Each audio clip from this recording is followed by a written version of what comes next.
Hello everyone, in today's video we will discuss about documents, upgradation and NEGRIMS provisional seat allotment. Okay सबसे पहले हम लोग बात करते हैं डॉक्यूमेंट्स रिक्वायर्ड के बारे में। आपको एनेक्सर 1 लेके जाना है जो पीआरसी वाला एनेक्सर है, एनेक्सर 2 जो स्कूल वाला एनेक्सर है, क्लास 10 का एडमिट कार्ड, मार्कशीट, पास सर्टिफिकेट, क्लास 12 का एडमिट कार्ड, मार्कशीट, पास certificate, declaration bye parents, category EWS के लिए कैटेगरी जो ईडब्ल्यूएस का कैटेगरी सर्टिफिकेट है वो लेके जाना है। इसका कोई एनेक्सर नहीं है तो एनेक्सर लेके नहीं जाना है। ओबीसी का जो ओबीसी एनसीएल का कैटेगरी है, कैटेगरी सर्टिफिकेट है, वो कैटेगरी सर्टिफिकेट आपको लेके जाना है। और उसके साथ साथ ओबीसी का जो एनेक्सर है, एनेक्सर 3, वो भी आपको लेके जाना है। एससी का जो कैटेगरी सर्टिफिकेट उसके साथ साथ जो एनेक्सर है वो एनेक्सर लेके जाना है आपको। एसटी के लिए भी सेम कैटेगरी सर्टिफिकेट प्लस जो एनेक्सर है आपके पास वो एनेक्सर आपको लेके जाना है। उसके बाद आपको आधार कार्ड या फिर कोई भी दूसरा आईडी कार्ड जैसे कि पैन कार्ड हो गया, ठीक है, ये सब कुछ भी चलेगा। आधार कार्ड आप लोग दिया हो तो आधार कार्ड लेके जाना, साथ में अगर दूसरा आईडी भी है वो भी साथ में लेके जाना। अलॉटमेंट लेटर और selection list. Allotment letter selection list कौन सा है? जिस पेज में आपका नाम आया है और नाम के अगेंस्ट में आपका कॉलेज आया है वही वाला पेज आप लोग प्रिंट आउट करके लेके जाना, वही है आपका अलॉटमेंट लेटर। फिर दूसरा ओएमआर, अगर ओएमआर चाहिए कि नहीं चाहिए ये कॉलेज जाके पता चलेगा, लेकिन फॉर सेफ्टी आप ओएमआर लेके जाइए। ओएमआर आपको कलर प्रिंट आउट करके लेके जाना है, ठीक है। नीट का जो एडमिट कार्ड है वो लेके जाना है, स्कोर कार्ड है जो लेके जाना है, और कॉन्फर्मेशन पेज जो है वो आपको लेके जाना है। कॉन्फर्मेशन पेज कौन सा है? जब आप लोग अप्लाई किए थे नीट के लिए तब जो कॉन्फर्मेशन पेज निकला था, एप्लीकेशन फॉर्म जो कि कॉन्फर्मेशन हिसाब से निकला था वही कॉन्फर्मेशन पेज है। ये तीनों अगर हो सके तो आप लोग कलर प्रिंट आउट करके लेके जाना, ठीक है। फिर पीआरसी जो ओरिजिनल पीआरसी है आपका, वो ओरिजिनल पीआरसी आप लोग लेके जाना। फ़ोटो 10 to 15 मैंने लिखा है, आप लोग फॉर सेफ्टी 20 फ़ोटो लेके जाना, पासपोर्ट साइज़। फिर जो न्यू कॉलेज है वो लोग 50K लेके जाना साथ में, और ओल्ड कॉलेज में 30K लेके जाना।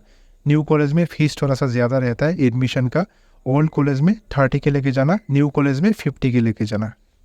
बाकी आप लोगों को कुछ मेडिकल कॉलेज का फ़ीस स्ट्रक्चर आप लोगों को दिखा देता हूँ। थुगरी मेडिकल कॉलेज का आप लोग देख लीजिए, ऐसे है फ़ीस स्ट्रक्चर। फिर एडमिशन नोटिस में वही जो मैंने बोला है क्या क्या डॉक्यूमेंट चाहिए वही सब डॉक्यूमेंट्स के बारे में इधर भी लिखा हुआ है, आप लोगों को उधर जाने के बाद भी पता चलेगा, ठीक है। फिर उसके बाद आसाम मेडिकल कॉलेज का, फिर उसके बाद डिफो मेडिकल कॉलेज का आप लोग देख लीजिए। इधर देखिए, आप लोगों को मैंने बोला है ना न्यू कॉलेज में आपको 50K मीन्स लगभग 50K लेके जाना है। तो 50K किसी किसी कॉलेज में नहीं चाहिए, किसी किसी कॉलेज में चाहिए होगा, तो आपको ठीक है कैसे लेके जाना है आपको मैं बता देता हूँ कि जो एडमिशन फ़ी होता है ना, एडमिशन फ़ी तो 24,900 और 25,000 और 26,000 होता है एडमिशन फ़ी। लेकिन उसके साथ साथ जो न्यू कॉलेजेस होता है उन पे क्या करना पड़ता है, आप अगर हॉस्टल लेते हो तो हॉस्टल का 6 मंथ का फीस आपको पहले ही देना पड़ता है at the time of admission. किसी में हॉस्टल का फीस 3500 है, किसी में हॉस्टल का फीस 3600 है। तो हॉस्टल का मेस ड्यूज अगर 3600 होगा और 6 मंथ का अगर आप लोग दोगे तो टोटल 21,600 होता है, और यही प्लस करने के बाद 51,000 होता है। और जैसे कि और दूसरा आप देखिए कोकराझार मेडिकल कॉलेज में 44,900 है। तो ये कॉलेज वाइज ये डिफ़र करता है, तो आप लोग लगभग 50,000 लेके जाओगे तो आराम से आपका हो जाएगा। और कुछ कॉलेज में कैश भी एक्सेप्ट नहीं करता है, वो लोग ऐसे बोलेगा आपको अकाउंट नंबर दिया जाएगा, फिर IFSC कोड और अकाउंट नंबर दिया जाएगा, उसमें आपको पे करने के लिए बोलेगा, और वो जो रिसिप्ट होगा वो रिसिप्ट आप शो करने से हो जाएगा। फिर above all original documents with 2 xerox copy of each, ठीक है। सारा डॉक्यूमेंट जितना भी मैंने बोला उसके साथ साथ आप लोग 2 जेरोक्स कॉपी ऑफ ईच लेके जाना, ठीक है। 2 जेरोक्स कॉपी लेके जाना। जब आप लोगों ने आसाम के काउंसलिंग करने के लिए रजिस्ट्रेशन करते थे, रजिस्ट्रेशन में आप लोग जब सारा डॉक्यूमेंट्स अपलोड करने के बाद एक पेज निकला था ना, उसमें आपका नाम, एड्रेस, फिर नीचे आपका स्कूल का सारा इन्फॉर्मेशन, फिर नीचे आपका डॉक्यूमेंट सक्सेसफुल हुआ कि नहीं हुआ, ये सारा ऐसा एक पेज था ना। वो वाला पेज अगर आपके पास है तो आप लेके जाना फॉर सेफ्टी, नहीं लेके जाने से भी कोई बात नहीं है। और मेरिट लिस्ट का जो पेज है जहाँ पे आपका नाम आया था, वो भी आप सेफ्टी के लिए वो वाला पेज प्रिंट आउट करके लेके जाना फॉर सेफ्टी। ज़रूरी नहीं है, नहीं होने से भी चल जाएगा। और उसके बाद आप अपने साथ पेन, गम और स्टेपलर लेके जाना, ठीक है। और एप्लीकेशन फॉर्म एक है, वो आप चाहो तो घर से फिलअप करके ले जा सकते हो, अदरवाइज कॉलेज में आपको प्रोवाइड कर दिया जाएगा। या तो आप घर से फिलअप करके जाओ या फिर कॉलेज में जाके करो, एक ही बात है। एप्लीकेशन फॉर्म कैसा दिखता है मैं आप लोगों को दिखाता हूँ। एप्लीकेशन फॉर्म है ऐसा, ये वाला है एप्लीकेशन फॉर्म, ऐसा टाइप का आता है। ये वाला आपको कॉलेज में भी प्रोवाइड कर दिया जाएगा, अदरवाइज ये आप अपने घर से भी फिलअप करके लेके जा सकते हो, ठीक है। और अभी हम नेक्स्ट बात करेंगे अपग्रेडेशन के बारे में। जो जिस लोगों को सीट मिला है ऑलरेडी फर्स्ट राउंड में या फिर नहीं मिला है, वो लोग क्या करेंगे। देखो, जो लोग ऑलरेडी एडमिशन लेने जा रहे हैं और अपग्रेड करना चाहते हैं, तो एडमिशन लेने के टाइम आप अपने कॉलेज को जहाँ पे एडमिशन ले रहे हो उन लोगों को बोलो कि आप अपग्रेडेशन फॉर्म कहाँ है, या फिर आप अपग्रेड करना चाहते हो सेकेंड राउंड में MBBS, या फिर आप BDS से MBBS जाना चाहते हो, तो आप अपग्रेड करना चाहते हो, तो वो वाला चीज़ आप अपने कॉलेज में पूछना, मैं अपग्रेड करना चाहता हूँ तो क्या करना होगा, ये वाला चीज़ आप लोग पूछ लेना। फिर दूसरा, चूज़ अपर कॉलेज और lower college which ever you want. बहुत लोगों का ऐसा डाउट होता है, जैसे कि किसी एक कैंडिडेट को GMCH मिला और वो चाहता है कि उसको Lakhimpur medical college and hospital चाहिए, ऐसा एक एग्जांपल लिया। किसी को GMCH मिला और LMCH लेना चाहता है, वो भी ले सकता है। उसको अपग्रेडेशन बोलना पड़ेगा कॉलेज में कि मैं अपग्रेडेशन करना चाहता हूँ, और अपग्रेडेशन के बाद वो अपने चॉइस फिलिंग में फर्स्ट LMCH देने से उसको LMCH मिल जाएगा।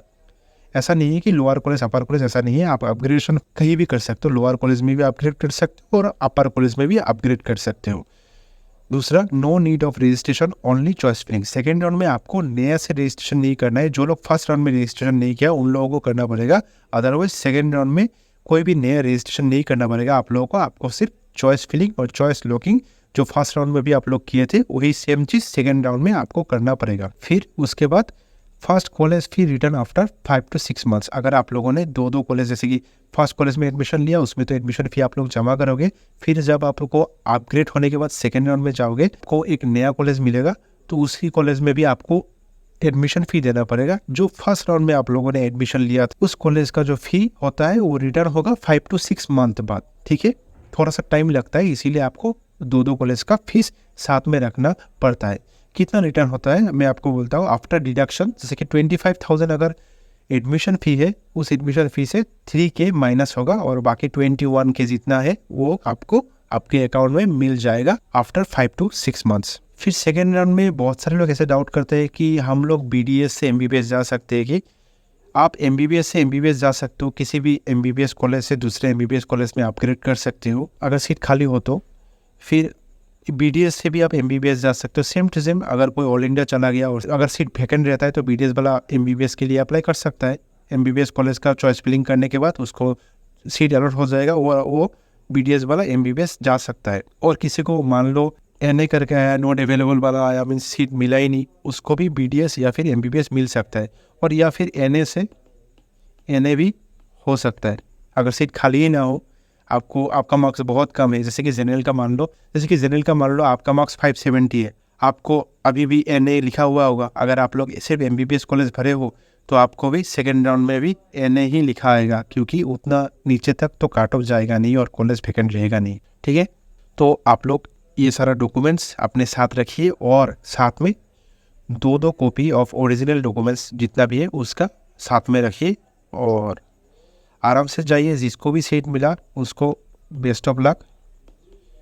अभी हम बात करते हैं नेगेटिव्स में कितने लोगों को सीट मिला है आसाम से। टोटल 1 2 3 4 5 6 लोगों को सीट मिला है। इनमें से 2 लोगों ने काउंसलिंग नहीं किया है असम स्टेट का, और बाकी जो 4 लोग हैं वो लोग अगर असम स्टेट से सीट नहीं लेता है, मीन्स काउंसलिंग तो कर चुका है, अगर स्टेट से सीट नहीं लेके नेगेटिव जाता है तो ये 4 सीट भी स्टेट में आ जाएगा, अदरवाइज ये 4 सीट भी नहीं आएगा। इस वीडियो में बस इतना ही। वीडियो देखने के लिए बहुत बहुत शुक्रिया। Thank you so much.